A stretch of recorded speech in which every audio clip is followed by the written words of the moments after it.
BJP के सरकारों से पूछना चाहते हैं कि आप देश को डेटा दे दीजिए कि किसने धर्म बदल के वक्फ को दिया है प्रॉपर्टी।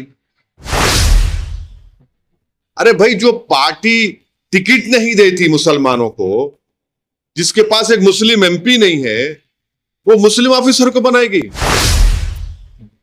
जो कानून मोदी सरकार ने बनाया है, मोदी गवर्नमेंट ने बनाया है, एनडीए ने बनाया है, इससे वक्फ प्रॉपर्टीज का तहफ्फुज नहीं होगा, प्रोटेक्शन नहीं होगा, और एंक्रोचर्स को रिवॉर्ड किया जाएगा। वक्फ प्रॉपर्टीज में कोई डेवलपमेंट नहीं आएगा। तो इसीलिए हम उम्मीद करते हैं कि सुप्रीम कोर्ट जल्द से जल्द एक फाइनल डिसीजन लेने के लिए जो भी जरूरी इक़दाम करना है सुप्रीम कोर्ट करे।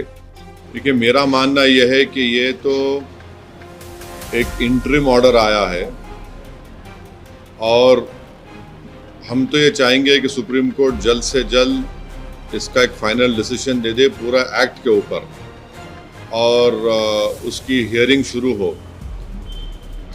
मेरी राय में, मेरी पार्टी की राय में यह है कि ये जो इंटरिम ऑर्डर आया है, इससे जो कानून मोदी सरकार ने बनाया है, मोदी गवर्नमेंट ने बनाया है, एनडीए ने बनाया है, इससे वक्फ प्रॉपर्टीज का तहफ्फुज नहीं होगा, प्रोटेक्शन नहीं होगा, और एंक्रोचर्स को रिवॉर्ड किया जाएगा। वक्फ प्रॉपर्टीज में कोई डेवलपमेंट नहीं आएगा। तो इसीलिए हम उम्मीद करते हैं कि सुप्रीम कोर्ट जल्द से जल्द एक फाइनल डिसीजन लेने के लिए जो भी ज़रूरी इक़दाम करना है वो सुप्रीम कोर्ट करे। अब आप ये देखिए कि ऑनरेबल सुप्रीम कोर्ट ने ये कहा है कि 5 साल का जो एक्ट में था कि उसको 5 साल मुसलमानों ने दिखाना पड़ेगा, वो कंप्लीट स्टे नहीं है। ऑनरेबल सुप्रीम कोर्ट ने ये कहा है कि रूल्स को अगर फ्रेम कर देते हैं तो फिर वो लागू हो जाएगा, रूल्स बना देंगे। हमारा शुरू से बोलना ये है कि किसी भी धर्म में कोई भी शख्स अपने धर्म को या किसी और के धर्म को जब देता है तो यह कानून नहीं है। अब मिसाल के तौर पर अगर कोई मुसलमान हुआ है और वो किसी और धर्म को देना चाह रहा है तो उस पर कानून नहीं है। और भारत के संविधान में आर्टिकल 300 के तहत मेरी प्रॉपर्टी में किसी को दे सकता हूं। तो सिर्फ यही धर्म के मानने वालों के लिए इस तरह का प्रोविजन बनाना, और हम बीजेपी के सरकारों से पूछना चाहते हैं कि आप देश को डेटा दे दीजिए कि किसने धर्म बदल के वक्फ को दिया है प्रॉपर्टी। बताएं ना भाई, आप तो सरकार में हैं, किसने अपना धर्म बदलकर वक्फ को प्रॉपर्टी दिया है। दूसरी बात यह है कि सुप्रीम कोर्ट ने कलेक्टर के ऊपर जो इंक्वायरी का था प्रोविजन, उसके ऊपर उन्होंने रोक लगाई है। अब ये देखना पड़ेगा, मगर वही कलेक्टर अब सर्वे करेगा। सर्वे का पावर तो कलेक्टर के पास है। आज की तारीख में वक्फ प्रॉपर्टीज का सर्वे, यानी एक्ट बनने से पहले सर्वे कमिश्नर करता था, जो हायरार्की में कलेक्टर से सीनियर है, जो इंडिपेंडेंट है, मगर सर्वे तो कलेक्टर करेगा। सुप्रीम कोर्ट ने तो कह दिया कि जहां पे गवर्नमेंट प्रॉपर्टी है वहां पर आप नहीं कर सकेंगे। ठीक है। अब तीसरा उसमें यह है कि सुप्रीम कोर्ट ने एएसआई के ऊपर सेक्शन 3D की तारीख ये है कि जिस दिन लोकसभा में डिबेट हो रही थी उसी दिन स्पीकर साहब की इजाजत से सरकार ने उसको इंट्रोड्यूस किया 3D को। और मेरी आप डाइसेंट रिपोर्ट देखिए, मेरी डाइसेंट रिपोर्ट में फर्स्ट पेजेस में मैंने उसका पोस्ट किया था, वो उसमें आया भी नहीं। जेडब्ल्यूसी में लोकसभा में आपने पेश कर दिया। मैं पूरे लोकसभा राज्यसभा का वाहिद मेंबर था जिसने इसको अपोज किया था। आज सुप्रीम कोर्ट ने उसके ऊपर स्टे नहीं दिया, तो हम ये जानना चाह रहे, हमदुल्ला सईद जो लक्षद्वीप के मुस्लिम ट्राइबल एमपी हैं, अगर वो प्रॉपर्टी देना चाह रहे वक्फ को, तो नहीं दे पाएंगे क्या? ये हमारा क्वेश्चन है। फिर एएसआई के ऊपर आप देखिए सेक्शन 3D जो है, एएसआई के ऊपर गवर्नमेंट ने ये कह दिया कि आप एएसआई की जो प्रोटेक्टेड मॉन्यूमेंट होगा वक्फ वो प्रॉपर्टी नहीं रहेगी। तो मैं तो लूज कर दिया ना अपनी प्रॉपर्टी को।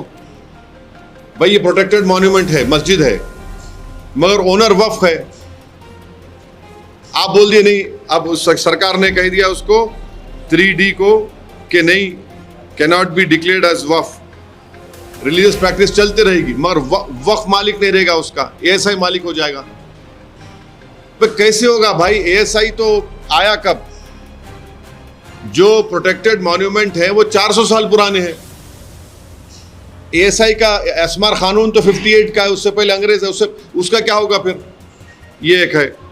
फिर जो सुप्रीम कोर्ट ने वक्फ इवैक्यू प्रॉपर्टीज के बारे में स्टे नहीं दिया, आप पूरे वेस्टर्न उत्तर प्रदेश में चले जाइए, पंजाब में, हरियाणा में, अब उसका मालिक वक्फ नहीं रहेगा, उसका मालिक तो गवर्नमेंट हो जाए, कलेक्टर हो जाएगी।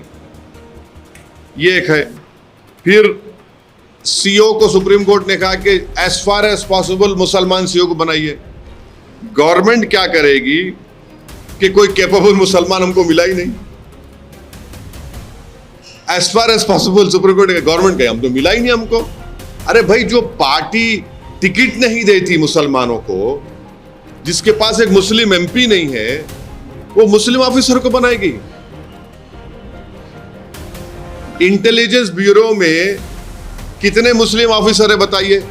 अब आप बोलेंगे देखिए सिक्योरिटी पे बात कर रहे, मैं एग्जाम्पल देने के लिए कह रहा हूं। ये एक हो गया। गवर्नमेंट आप देखना, बीजेपी सरकारें बोलेगी नो, नहीं, एज फार एज पॉसिबल कोशिश करो, आप नहीं मिलेगा, नहीं बनाएंगे। और फिर दूसरा उसमें जो सुप्रीम कोर्ट ने स्टे रिफ्यूज किया वो है मैंडेटरी रजिस्ट्रेशन। सुप्रीम कोर्ट ने कहा कि नहीं, पहले था, ऐसा था, ठीक है, अब डॉक्यूमेंट कहां से लाएंगे? डॉक्यूमेंट कहां से लाएंगे बताइए? डीड कहां से लाएंगे? कागज कब से लिखना शुरू हुआ? 350 साल पुराने का क्या करेंगे बताइए? और फिर नॉन मुस्लिम को आप मेंबर बना रहे हैं वक्फ बोर्ड में, क्यों बनाएंगे नॉन मुस्लिम को मेंबर? भाई ये आर्टिकल, मेरी नजर में आर्टिकल 26 का वायलेशन है ये।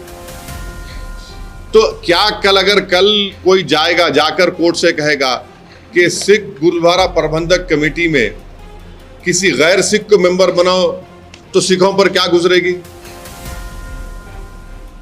कई दूसरे हिंदू धर्म के स्थान हैं जहां पर सिर्फ मेंबर भी हिंदू होना चाहिए और ऑफिसर भी हिंदू होना चाहिए, फिर यहां पर ऐसा हो गया।